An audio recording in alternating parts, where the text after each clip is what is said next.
Because that was my mindset when you talked about sharing, and we never did it confidentially because you would support the people you really knew well. But here we're a little different It size, must have so been, was it a bigger organization? yes, it was huge. Yeah, so we Yeah. have 35 people, and confidentiality to me is like an overwhelming umbrella. So, and some people might not come forward to their fellow employees to ask for help. And the way I look at the pool is just generic. There's no names attached to it. It's anybody can take from the pool if you qualify. And if you hear that your fellow employee is sick and you want to donate more to the catastrophic pool, by all means, we need some time frames on when you can donate. You can't just donate every month, but, maybe quarterly, or I need to write that down, when can you donate? Because that was on page 97, that they will be given the opportunity to donate annually during benefit enrollment. Definitely annually. Yeah. But if we're low and But what I was wondering too is, how do I know if I'm not going to need it this year? If I donate my sick time, what if I need it myself? I mean, that would be, We can't bring it back. yeah, well, I don't, you would have the whole pool available to you if it qualified, if it was To a get it back. qualified catastrophic illness. You would have this pool to get your sick time back. You don't get it back personally because it's in the pool, but once it's in the pool, it's available to all employees. And, the way that our organization did it is there's actually a committee.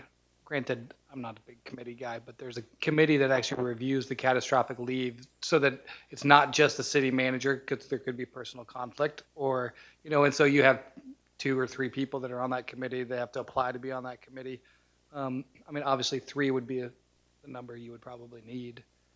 And that being said, the committee doesn't necessarily have to be all council members. Right, no, I was thinking Be employees. 2 council members and the city manager, but a very small group, I would say, especially with the city this size.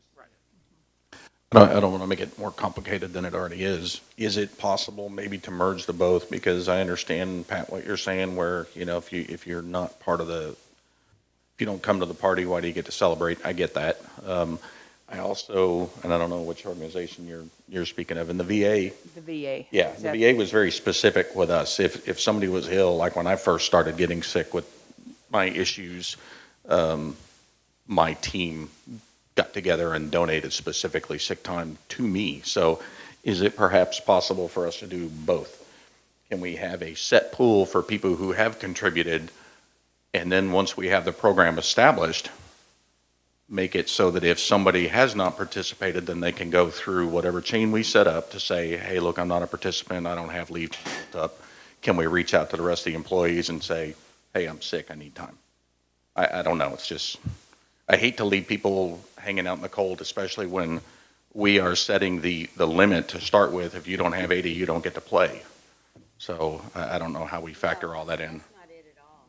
Well, you don't get to contribute. Yes. Right, Because but, we don't want you zapping. That could go down to 20. right, but if we're If it's saying, never to be 20, it's fine. but if we come out and say, you don't contribute, you don't play, I don't have X amount of hours, whatever we establish, I can't contribute, now I get sick, so it's the dog chasing its tail, so I don't know what the best of both worlds is.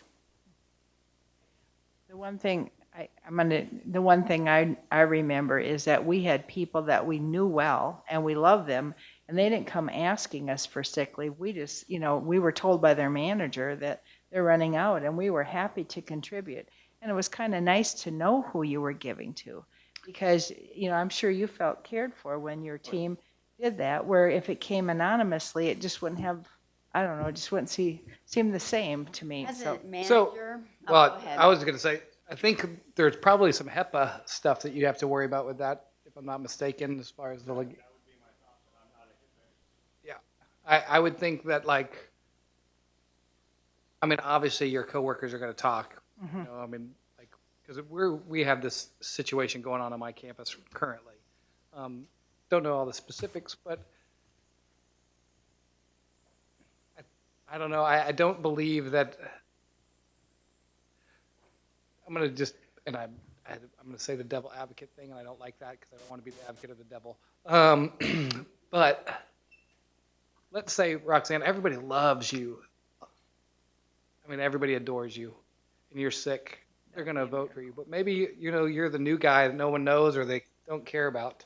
Suddenly, but you need that, but no one wants to donate for you. And so I think, being able to take care of our staff, like we've all said, this is the whole point of this is to take care of our staff. Yes. And I don't want it to be a popularity contest. I don't want it to be complicated. Like when I suggested this, it was because my heart was, hey, let's take care of our employees. So however we need to do that, the easiest, cleanest, effective way to help our employees, that's what we need to do. Yeah, I want to be really sensitive that we don't empower our managers to go out and talk about their employees' health with other employees. So I would draw a pretty hard line on that. Whatever the legal requirement is. Well, I think I'll err on the side of let it be a personal illness. If that employee wants to share it with everybody and say, hey, look, I'm going to be gone and you guys need to compensate for my work and I'm going to apply to the pool, whatever that employee wants to say. I think we also need to be very aware, though, that when an employee turns on that conversation and says, blah, blah, blah about me, they can shut it off at any time. And at that point, you have to stop talking about it and acting like you know about it, or you get yourself in some hot water. We ran into that, or I did, with a staff person I had at the COG. But that's something to be very aware of. If they start offering information, once they shut off the want for you to know the information anymore, then it stops, basically. And this would be kind of like a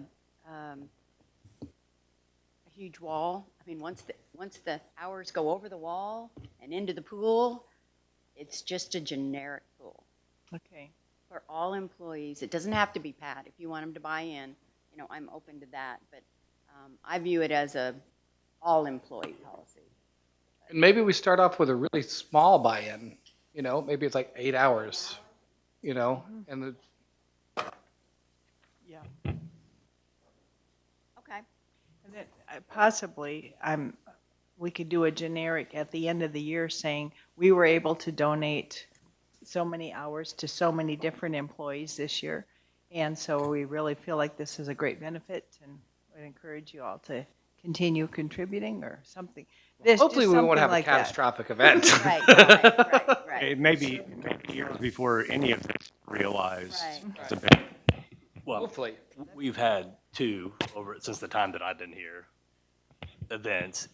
We weren't really following a policy. It was just something happened and everyone knew that this was the right thing that needed to be done. So the more we can formalize this in a policy that then we can hold the city and employees to, I think the better.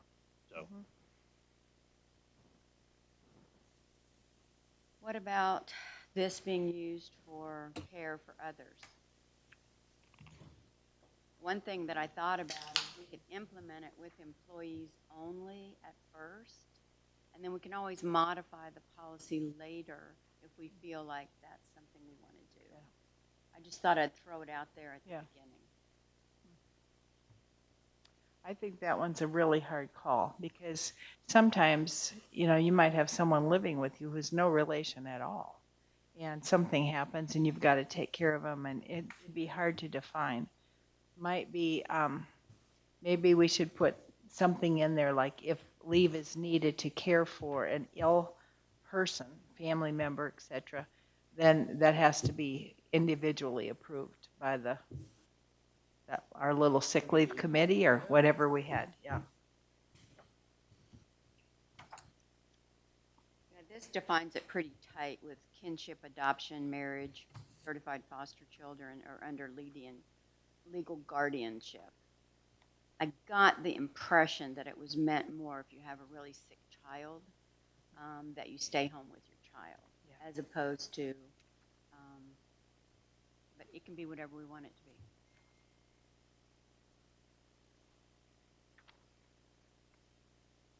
I like what you've written.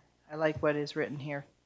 Those individuals related by kinship, adoption, marriage, or certified foster children.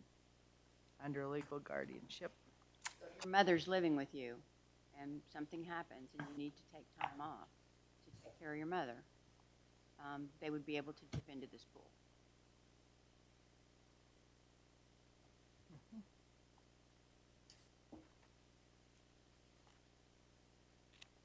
Okay. What about who can donate to the pool? I said, you really needed to keep 80 hours in there, but that can be any number you want. Maybe we have no requirement. You can just donate everything if you want. Let's see, that's, I think it would be beneficial to require people to have a remaining leave balance because, some people will say, well, this feels like a really good thing to do. Donate everything they got, and then they come down with the flu. And then we're faced with a harder decision than we should have to be faced with on that person's continued employment with the city because they're not able to do their job. They don't really qualify for this, but they're going to be out for about a week or 2 weeks or whatever that looks like, unpaid. I think it would be prudent to say, we need to make sure you're taking care of yourself too. I agree. With at least a week, I think. I think I was going to say, Stephen, what you were talking about earlier, if I understood you correctly, was basically establishing a minimum amount of time that you need to be out to qualify. Right. I think that should be perhaps a thought tied in with the minimum amount of bank time. So if we come out and say that you have to be out of work greater than 5 days, more than a week, in order for you to take advantage of the pool, then we should look at maybe saying, but you got to keep 5 days before you can donate. So 40 hours, for example. So if we are not going to let people take advantage of this until they go over 40 hours, then 40 hours, in my mind, should be the bank time. That would be that would be vacation and sick or just 40 hours in sick time. I think vacation and sick. just everything. Right. So 1 week of one. Okay, let me just thinking about that. I think we might be wiser to do 80. Let's say I get one of those weird flu viruses that last 2 weeks. Then after a week, while you're sick, you have to be applying for the pool. Where if you already had that money saved back for you, then it wouldn't be as much. I think it could make things more complicated. And then they have to go through that, process to apply and get the money back and all that. So I really think 80 might be safer. It's catastrophic, it's not. Right.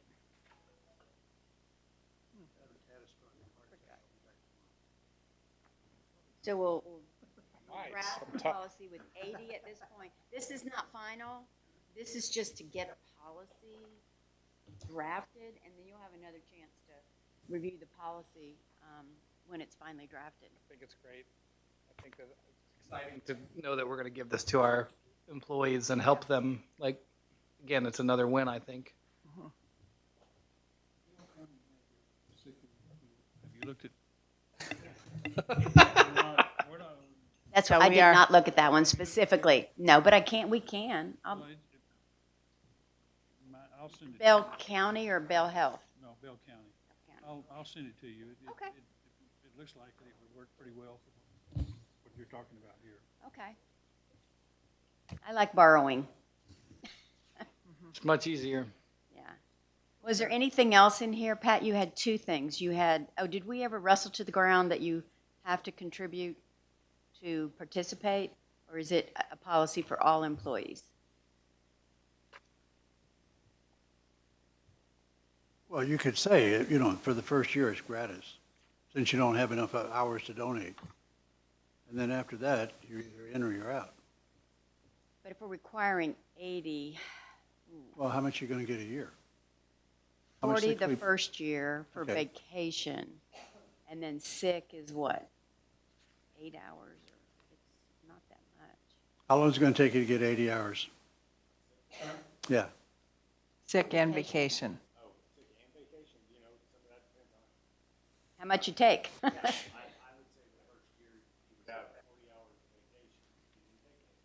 Yeah.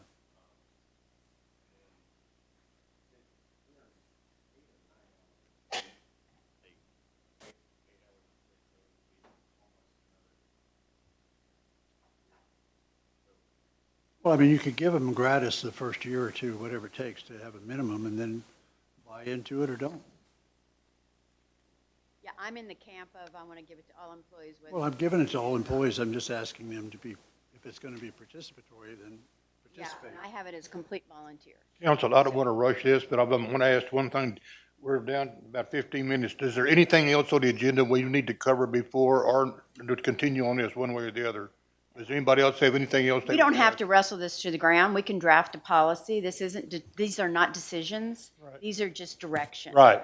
So we'll draft This the is, policy. I thought this was the most important thing for us to do. Well, I'm not saying it's not. I'm just asking, is there anything else that we need to address before we adjourn? So we'll just leave that open till next time. If not, we'll stay on this. Whatever y'all want. Well, I'm just thinking about this because if the employees are only have 40 hours a year and say they come on because they are pretty sick already, and then they never can accumulate because they're always using up their sick time, what if you, I mean, I don't know. I guess it seems like it'd be complicated to try and track that all. Okay, we'll That's thinking we'll throw something in there and then you guys can, make a decision next time. I would, if, may I follow up on your suggestion, can we talk a little bit about the tiny business village concept? Do we want to talk about that now or later? Do we need Linda? No. Okay. It dawned on me when I saw this, and it's kind of you have to be careful when you're doing these kinds of things that you don't get in a fad. When we were doing our values or whatever that meeting was that we had over at Bell County, over at COG, and the lady was, I mentioned something about the, when we had the business centers where new businesses could come in, then they could set up, and it was a really hot idea. Everybody thought it was great. Everybody and their brother was doing it. By the time Temple and TC got together and got their act together and found a place to do it, it was 10 years after the fad had gone away. They spent all that money to refurb the building. Nobody came in to speak of, and it was out the door. So, this is kind of, I think this is the same thing, only different. But it did occur to me, I don't know if you guys went down to Belton this weekend for the solar thingamajiggy. Kind of the same thing, only different. We call them craft shows. Everybody puts up their easy up, pays the money, gets to go through. When it's all over, you take your easy up and go home. Well, these are more permanent. That's a great idea. We used to call those flea markets. There's one out there on 14. It's the same thing, only different. So just think about that. I mean, I know you're into tiny homes and all. No, that. No, that's a but very good they are very, very, very, very expensive. Everybody thinks I'll do one for $10. There was one out of here in Facebook group that Kathy ran across. They had $98,000 tied up in it. That's not unusual. So if EZC is going to buy these and put them up, I don't know, maybe they'll get a group deal. They just You want to can have make a lot of shops do it, shop classes do it for 20,000 or 40,000 or 60,000 or whatever. For 60,000 all day long. There you go. they just want to make a presentation to council. Yeah, I got that. What I'm suggesting is think about it. It's the same thing, only different. Instead of having an easy up, now you got a tiny home. If it's the same thing as a flea market, same kind of clientele, is my guess. The same retailers are going to come in there because that's a very small space. Yeah, and I think Linda, and I wish she was here, I think she has the concept of like local artists coming in. Or if you have a home business and let's say you make, I don't know what, Well, I understand. whatever, that. but it's not, I don't think she has a flea market in her mind. More of a farmer's market than a flea market, I think. But, honestly, Pat, I never thought about it that way. And ironically, I was in Corpus Christi this last weekend, and my students went to a flea market. And, I mean, that's a legitimate, There's a very legitimate. it's a legitimate concern. I think that's where that has to be directed a little bit. And you can direct that because obviously we're not going to let a Vicon Village, I don't even know if that's still in Dallas or not, but I mean, there's a lot throw of in the middle of around, and there's the pop-up craft shows every weekend in Texas in the spring, summer, and fall. I mean, It's not a new idea. It's the same thing, only different.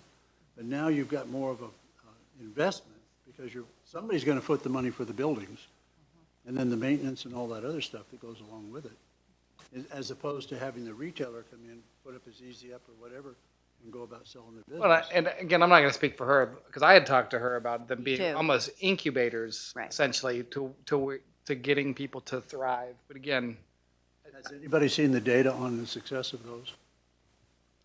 I mean, there's a few of them out there that are making some money, maker villages or this other Right. stuff. And that was really big about 20 years ago when 3D printers came out. They were so damn expensive, nobody but a big business could buy one. So they kind of pooled their money and somebody put out the money for the printer.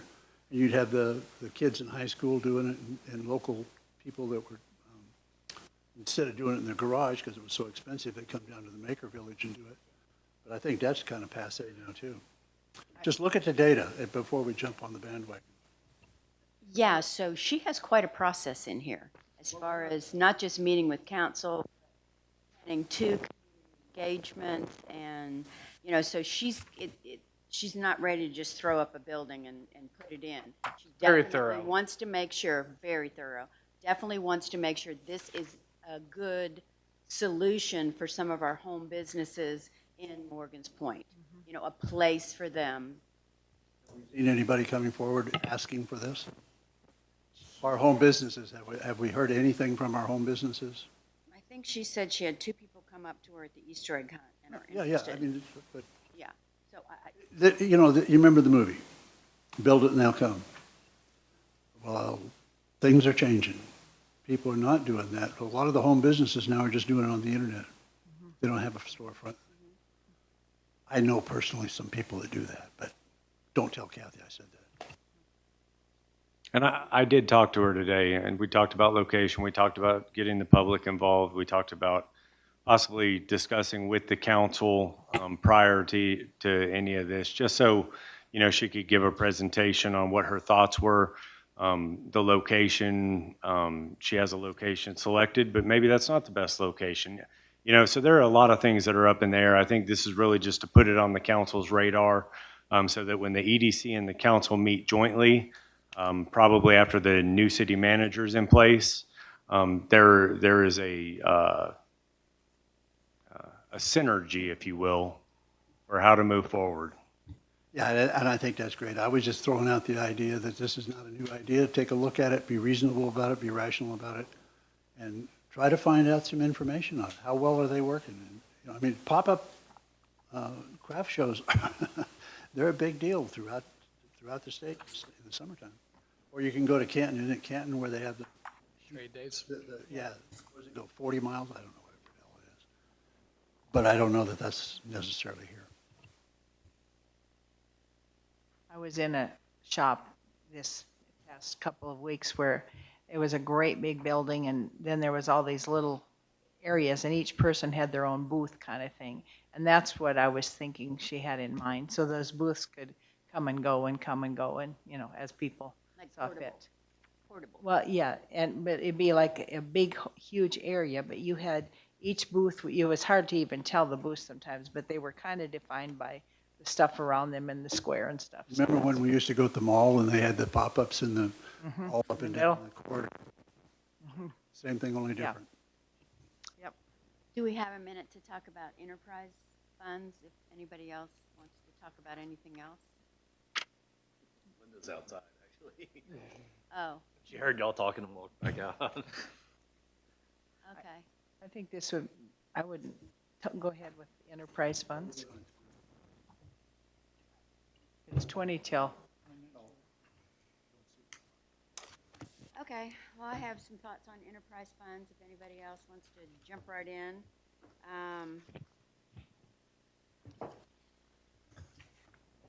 The marina, which is, an obvious.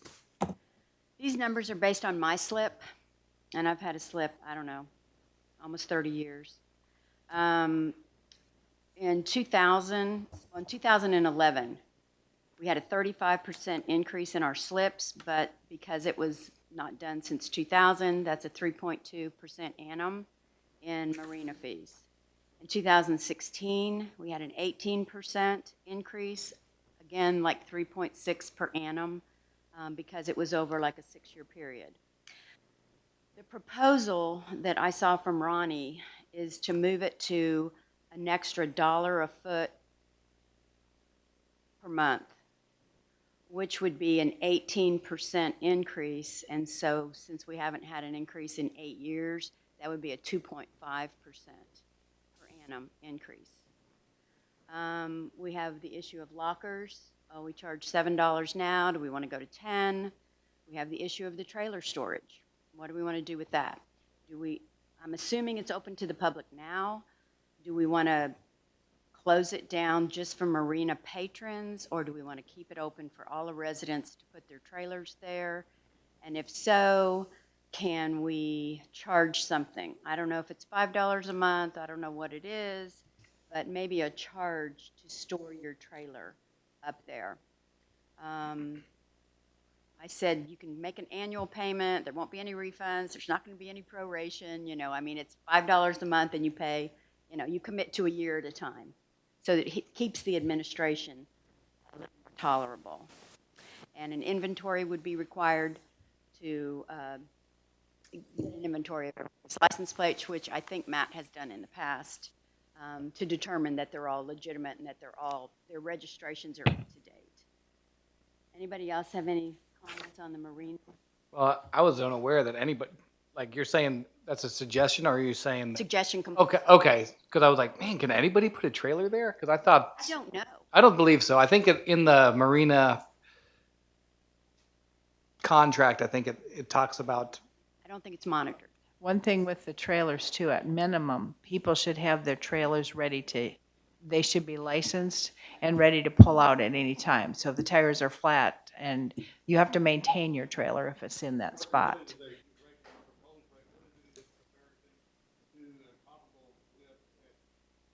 Still significantly less. Right.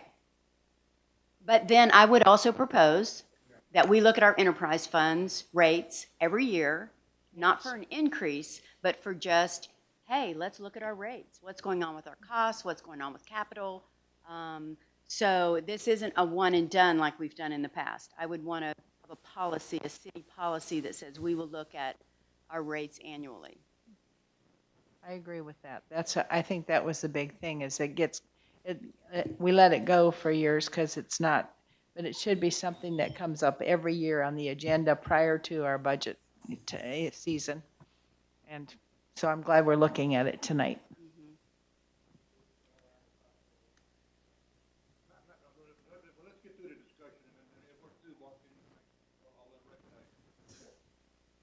So that's what I had on the marina. I don't know if anybody else had anything on the marina. I have talked to Ronnie about this. I said, what's the appetite because he keeps his pulse on people down there. He's always talking. He said, they're ready. They're ready for an increase. It's not going to be a surprise to them. It's been 8 years. Do we have any idea of the population who is down? Is it mostly our residents, or is it mostly people not residents? It's a mix now.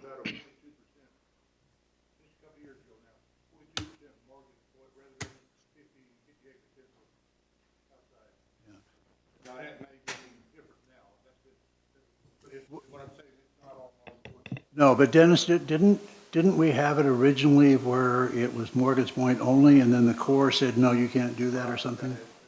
Which actually wasn't true. But that's what was addressed.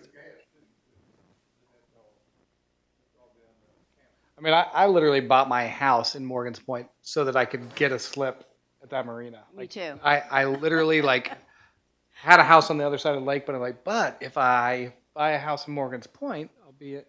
And so, I mean, it is, in my mind, it's no different than using the community center or the pool. It's a thing, and obviously we got to pay to play, so I get that.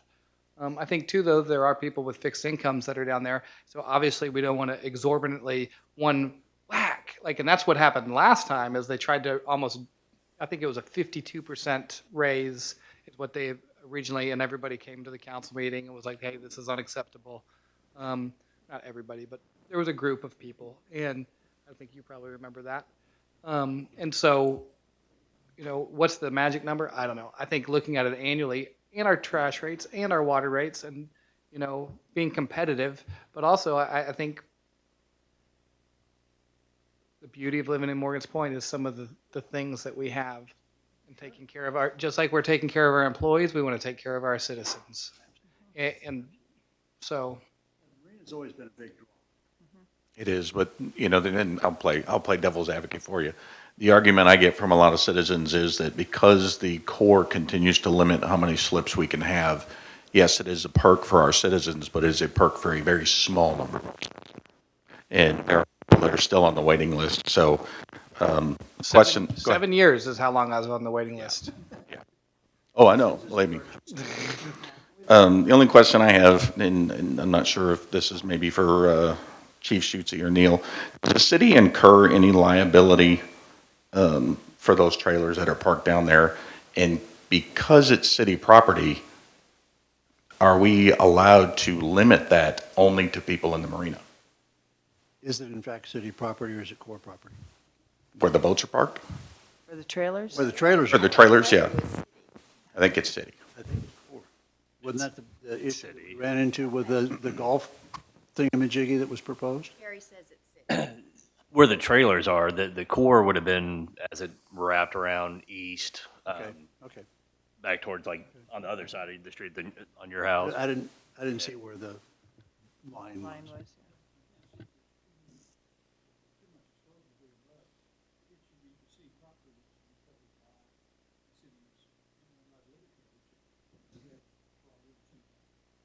So can the city, here's my concern, and this just kind of hit me in some of the conversation. Can the city legally restrict that parking area to boats only, or to, yeah, for vessels only in the marina? Because if we can't, are we opening the Pandora's box of everybody who's got a trailer parked out here saying, I'm parking it over there? That's why I want to. Exactly. But you've also got the advantage of devil's advocate to the devil's advocate. Shouldn't even start City. that. Beautification, get them off your front.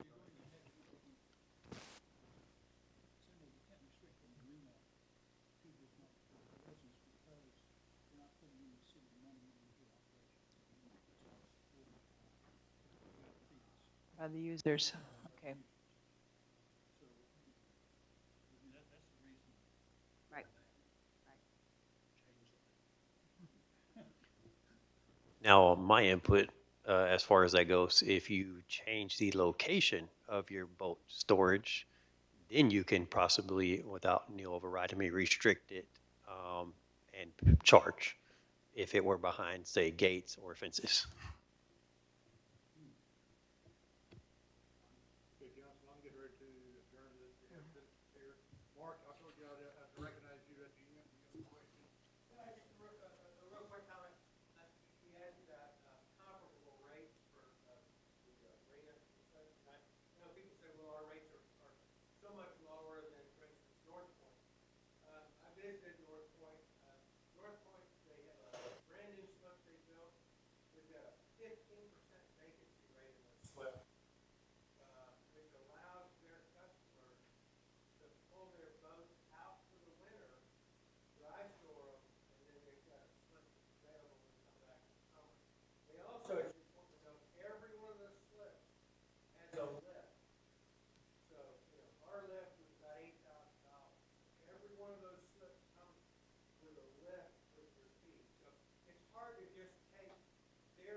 And ours doesn't.